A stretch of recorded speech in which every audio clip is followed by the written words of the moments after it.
Ever walked into a room and felt every eye shift toward you without saying a word?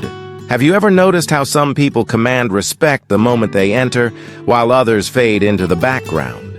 What if I told you the way you move before you speak decides whether people listen or dismiss you entirely? You walk into a room and something subtle happens. The air changes. People notice. Not because of what you said, you haven't spoken yet, but because your presence already spoke for you. It carried a quiet power that others instinctively respected. Most people think respect is earned through achievements, eloquent words, or years of reputation. But the Stoics understood something deeper. Respect begins long before a single word leaves your lips. Your body is already telling a story. The question is, does that story project strength, calm, and certainty?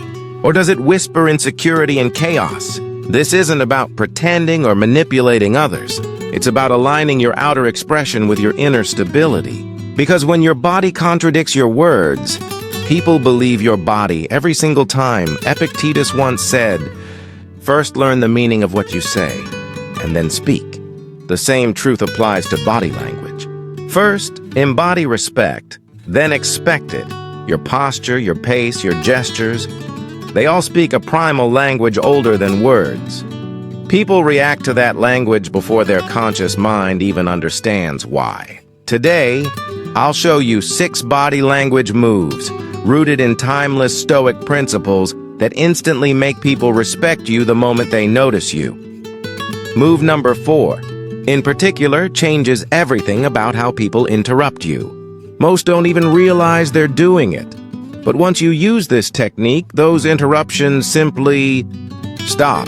By the end of this video, you'll command respect without raising your voice, without proving anything, because your body will speak the language of unshakable self-possession. If you're ready to stop asking for respect and start embodying it, hit subscribe. Let's begin. Move number 1. Slow everything down. Speed signals anxiety. Slowness signals control. When you move, speak, and react just a little slower than everyone around you, you communicate something powerful. Nothing external dictates your internal rhythm. You live on your own timeline, untouched by pressure or chaos, Marcus Aurelius wrote. You have power over your mind, not outside events. Extend that wisdom to your body. You have power over your pace, not outside urgency. When the world rushes, but you remain calm and measured, you become the gravitational center. Others unconsciously slow down to match you. I learned this watching my father negotiate the sale of his business. The buyers entered with sharp suits and faster words, trying to dominate the tempo. They checked their watches, spoke over each other, pushed for quick answers. They wanted him reactive, but my father did something stoic. He slowed everything down. When they asked a question, he paused for 3 full seconds before speaking. When he walked to grab documents, he moved deliberately. No rush. When signing papers, he read each line at his natural pace while they fidgeted. Within an hour, their energy shifted completely. They stopped rushing. They began mirroring his calm. They waited for his response. That's the silent power of composure. It demands attention, not through noise, but through presence. He didn't just slow down, he set the rhythm. And before long, everyone else unconsciously followed. By the end, they were negotiating on his timeline, not theirs. Now let's get practical. What exactly should you slow down? Start with your walking pace. Don't rush through doorways or hurry down hallways like you're chasing time. Move with intention. Take deliberate, grounded steps. Let others race past you if they want. You're not in a competition for speed, but for control. Then your hand movements. Slow gestures communicate that you think before you act. Fast, jerky motions signal restlessness, anxiety, or insecurity. Every small movement, the way you adjust your jacket, reach for a glass, or nod your head, tells people how stable your inner world is. Next, your speech tempo. Pause between sentences. Let silence breathe. Because silence isn't empty, it's powerful. When you talk too fast, you sound like you're trying to convince others. When you speak slowly and with pauses, you sound like you're stating facts. And finally, your reactions. When someone asks you a question or throws a comment your way, don't answer immediately. Wait. Count 2 full seconds before responding. That brief pause tells them, I'm not reacting. I'm reflecting. It silently communicates, I'm in control of this exchange. Try this tomorrow. Walk 20% slower everywhere you go. During conversations, pause 2 seconds before answering. When reaching for something, slow that movement by half. Then observe. Notice who starts matching your pace. Notice how the tension in the room begins to ease. You'll see it clearly. Slowness isn't weakness. It's a quiet display of power, the mark of someone who no longer bows to external pressure because they move from internal sovereignty. Slowing down allows you to command time. But the next principle takes it even deeper. It teaches you how to command space. And when you claim space correctly, people unconsciously grant you authority. Move number 2. Claim your space unapologetically. Most people apologize with their bodies long before they ever speak. They shrink, cross their arms, lower their head, as if to say, I'm sorry for being here. But Stoics do the opposite. The amount of physical space you occupy often mirrors the amount of respect you receive. This isn't philosophy, it's biology. For thousands of years, humans have read dominance through body expansion. Animals do it, we do it. Your unconscious mind instantly ranks others by how much space they claim.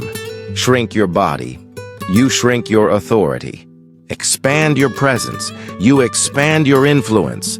Seneca captured this truth perfectly when he said, a gem cannot be polished without friction, nor a man perfected without trials. Your body is a reflection of your self-worth. When you constantly make yourself smaller on pulling your shoulders in, keeping your arms tight, avoiding attention, you're silently telling the world, I don't deserve to take up space. I know, because I used to do exactly that. For a whole year, I lived like a shadow of myself.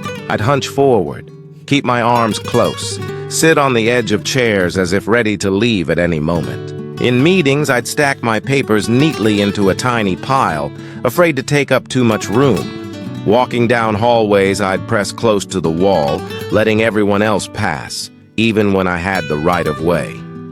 My body was whispering submission, and people treated me accordingly. My ideas were overlooked. I was interrupted constantly.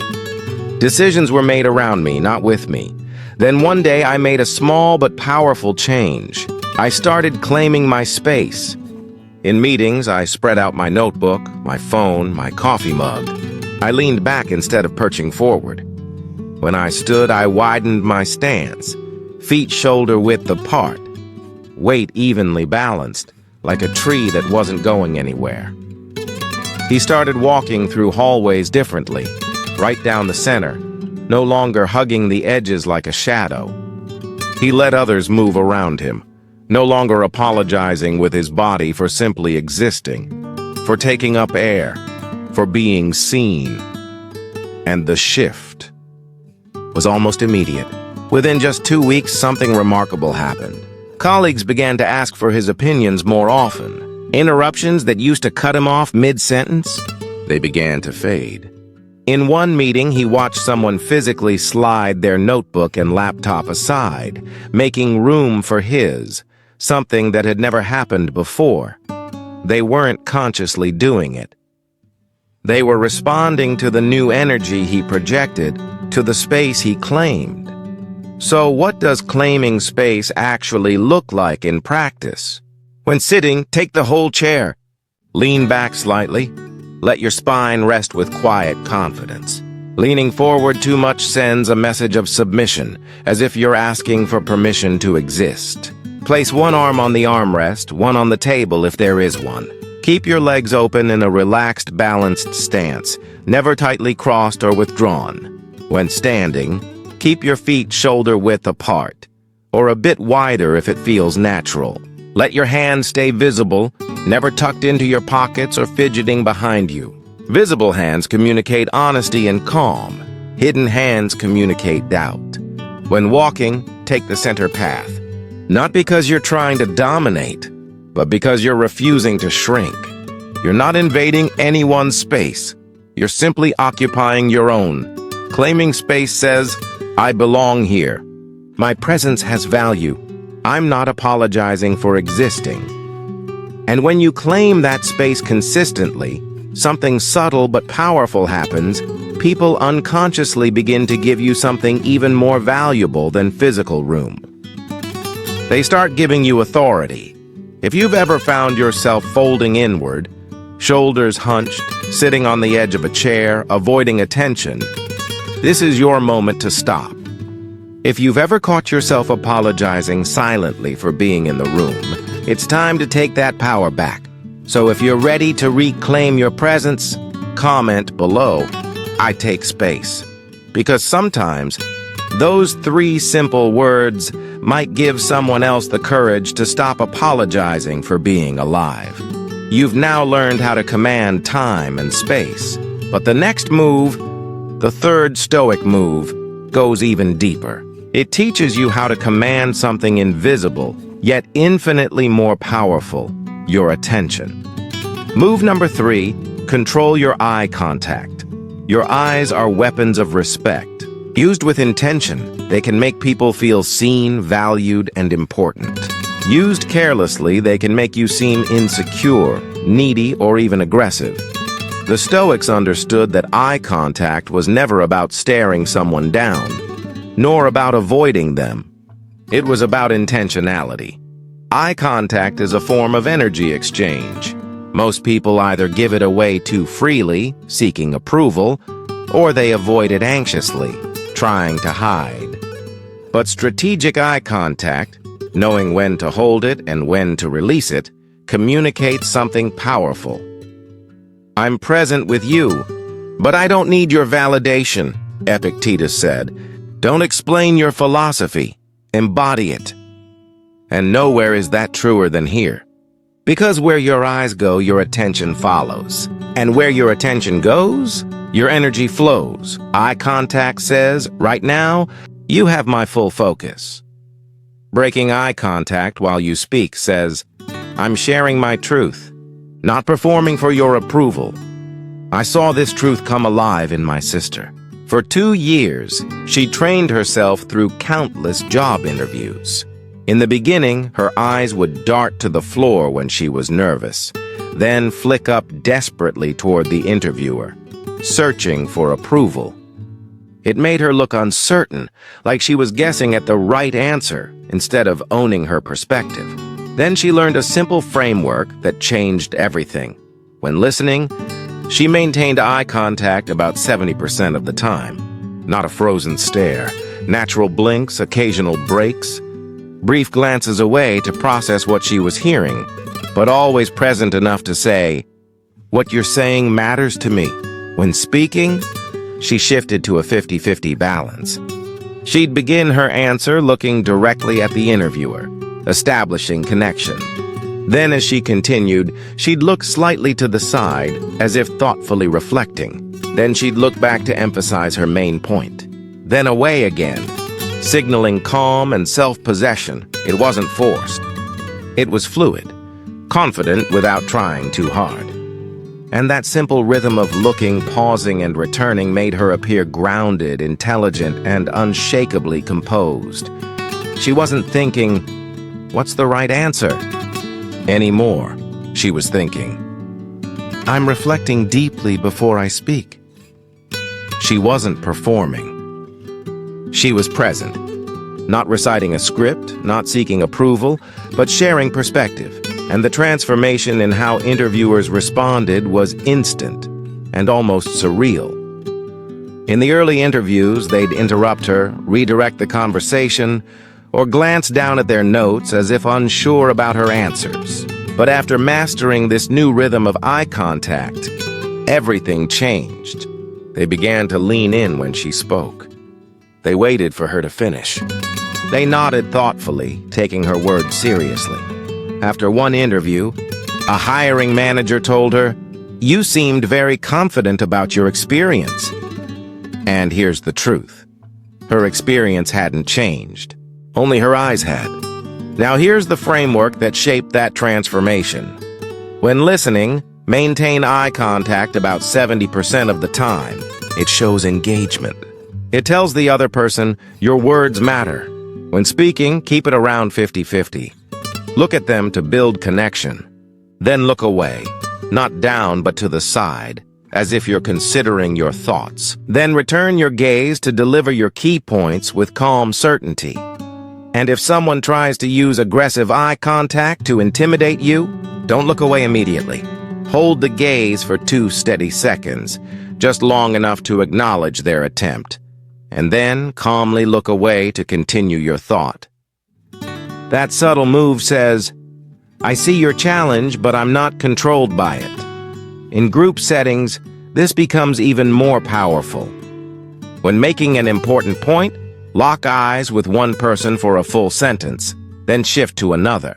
This makes everyone in the room feel like you're speaking directly to them, and they'll remember it.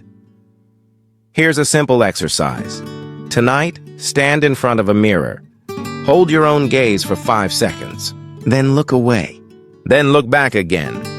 Pay attention to how it feels. Desperate eye contact, the kind that seeks approval, feels heavy, restless, uncomfortable. But confident eye contact, grounded, calm, deliberate, commands respect without saying a word.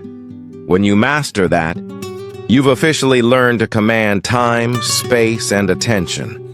But now, we move to the 4th Stoic move, the one that ends interruptions completely.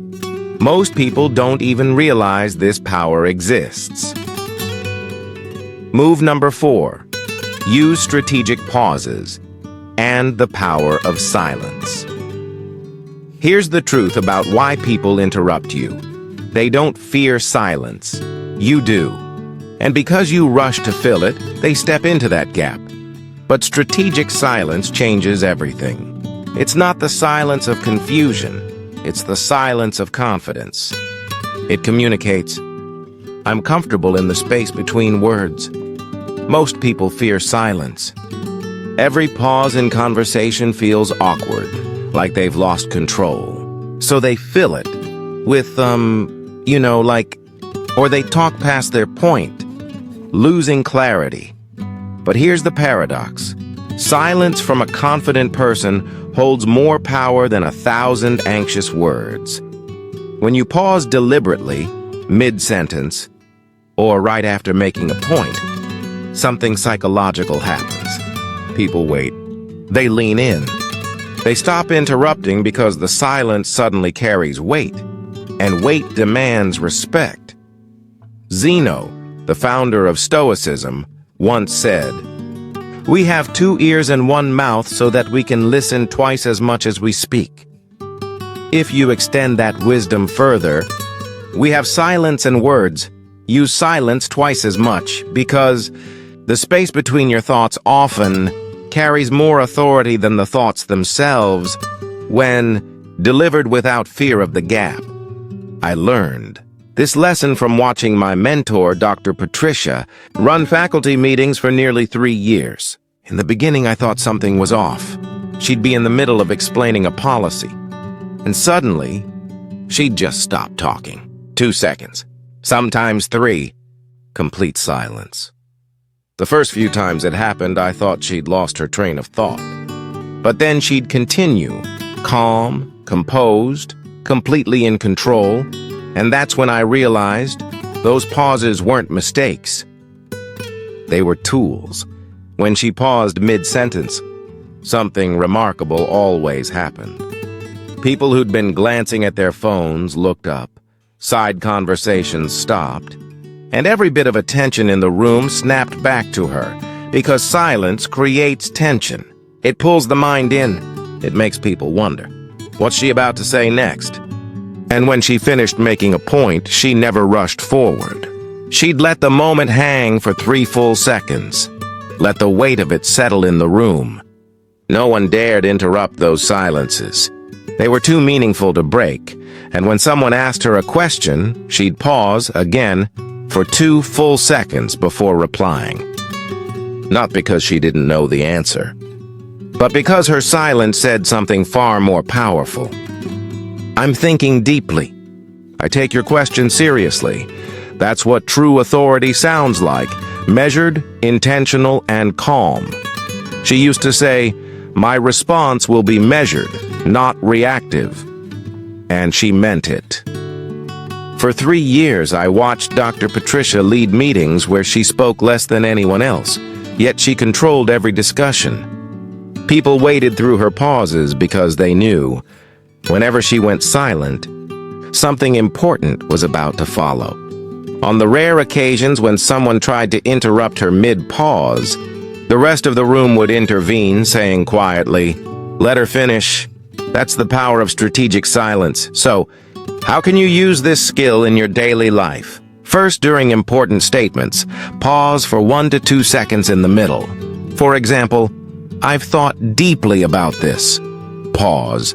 "And here's what I've decided." Second, after you've made your point, stop talking for 3 full seconds. Don't add disclaimers. Don't soften your message.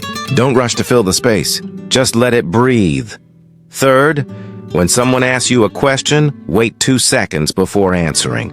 And when another person finishes speaking, allow 1 second before you respond. That single second communicates something powerful.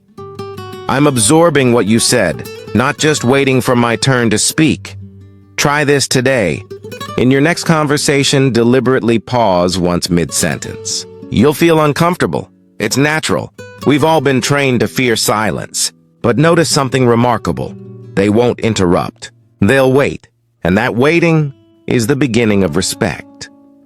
If these first 4 moves are already shifting how you see yourself, if you're beginning to realize that respect isn't earned by what you say, but by how you carry yourself, then hit that like button and subscribe. We still have 2 more moves to go, and these are the ones that make your presence truly unforgettable. You've now mastered silence. Now comes move number 5, where your body learns to command something even more powerful. It's the move that makes chaos calm down around you. Move number 5. Maintain stillness under pressure. When those around you react with agitation, fast movements, raised voices, nervous gestures, you do the opposite. You stay still. Not frozen, not detached, just physically calm. This creates a gravitational pull. Their chaos begins to orbit around your calm. And that calm, even if they can't explain why, is what makes people respect you. Marcus Aurelius once wrote, "The cucumber is bitter? Then throw it away. There are brambles in the path? Then go around them." That is all you need to know. What he meant was simple. External chaos does not require internal chaos. Your stillness is a choice, not a reaction. When you choose stillness while everyone else chooses agitation, you become the fixed point in a spinning room. I saw this principle embodied perfectly during a family crisis 3 years ago. My aunt had been diagnosed with a serious illness, and the family gathered to discuss treatment options. The room was in absolute chaos. My uncle paced back and forth. My cousins talked over one another. Voices rose, hands waved in frustration. Stress, fear, and panic collided into a single storm of noise. But my aunt, she remained completely still. Her hands rested gently in her lap, shoulders relaxed, face calm and present. She wasn't detached. Her eyes followed every word in the conversation, but her body was unshakably composed, like a stone in the middle of a rushing river. And then something extraordinary happened. One by one, people began to slow down. Voices softened. My uncle stopped pacing and sat down. My cousin's gestures became smaller, less frantic. Within half an hour, the entire room had matched her energy. The stillness of one person brought peace to everyone around her. That, right there, is the power of presence. the chaos slowly dissolved into calm. Not because she demanded it, not because she told anyone to relax, but because her body set a frequency, and everyone in that room unconsciously tuned themselves to it. When she finally spoke, her voice was soft, almost gentle, yet every person leaned forward to hear her. She explained her decision with clarity and calm authority. No one argued. No one interrupted. Because her stillness had created a space where reason could exist, and that space commanded absolute respect. So how do you practice stillness under pressure? In moments of conflict, when someone raises their voice, gestures wildly, or grows agitated, do the opposite. Sit back slightly. Relax your shoulders. Let your hands rest open and still. Keep your face neutral but engaged. Don't mirror their chaos. Counterbalance it. Be the calm in the storm. When stress hits, pause. Stop moving! Plant your feet firmly on the ground. Still your hands. Take one slow breath in and one slow breath out. You'll feel your nervous system wanting to react, to move, to defend. But hold your ground. In any argument, the stillest person always holds the most power. Because your stillness sends an unspoken message. Nothing you're doing is significant enough to disturb my peace. And that is one of the hardest things to master. Because every instinct inside you wants to match the energy around you. Your body wants to fight or flee. But Stoic stillness offers a third choice. Remain. Be the mountain while storms rage. The mountain doesn't resist the storm, it doesn't run from it. It simply remains. And when the storm passes, the mountain is still there, steady, grounded, unchanged. That's what stillness does. It makes you unmovable. But the next and final move, this is what takes it to an even higher level. This is the move that makes people defer to your judgment before you even speak. Move number 6, decisive movement and gestures. Every incomplete gesture, every aborted motion, every fidget communicates one thing. I'm not sure. And when people sense uncertainty in your body, they begin to question everything else about you. Your words, your confidence, your authority. But decisive gestures, clear, deliberate, complete, communicate something entirely different. That your actions mirror your thoughts. That you are certain, composed, and committed. Epictetus once said, "First learn the meaning of what you say, and then speak." If we extend that to movement, it becomes, first decide what you'll do, then do it fully.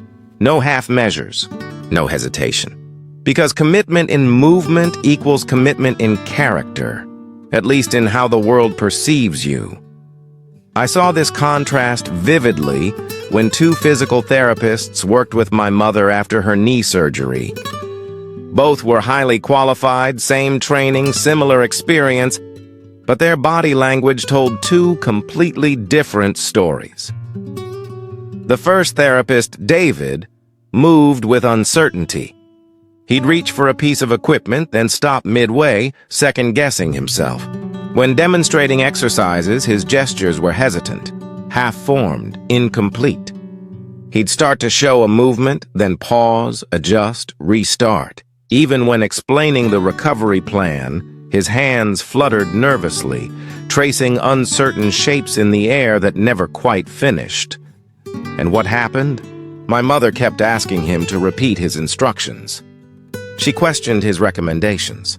She second-guessed his plan, not because he lacked skill, but because his body language whispered doubt. She didn't trust him, though she couldn't explain why. The second therapist, Maria, was completely different. Every movement she made was intentional, like a full stop at the end of a sentence. When she reached for a resistance band, she did it in one smooth, direct motion, no hesitation. When demonstrating exercises, she showed the full range, complete extension, hold, controlled return. When explaining recovery stages, her gestures were clean, sharp, and purposeful. Her hands pointed to specific muscles, traced clear lines in the air, and every gesture finished before the next began. You could feel it. Her confidence was quiet but unmistakable. And that's what decisive movement does. It makes people trust you before you even speak. My mother never questioned her. She followed every instruction without hesitation. She trusted her completely. Same information, same qualifications, but completely different body language. One therapist communicated uncertainty through unfinished movements. The other communicated authority through decisive completion. So how do you eliminate uncertain body language? Complete every gesture you start. If you point at something, hold the gesture for a brief moment, then return your hand to a neutral position deliberately. Don't let gestures fade away halfway through as if you've changed your mind mid-action. When you reach for an object, move in a straight, confident line. No hesitation, no second-guessing halfway. When turning to address someone, turn your entire body, not just your head. When walking from one place to another, take the direct path. Clear, intentional. When sitting down or standing up, make it one smooth. Continuous motion, not jerky, not rushed, not fidgety. Keep all your gestures within what I call the gesture box.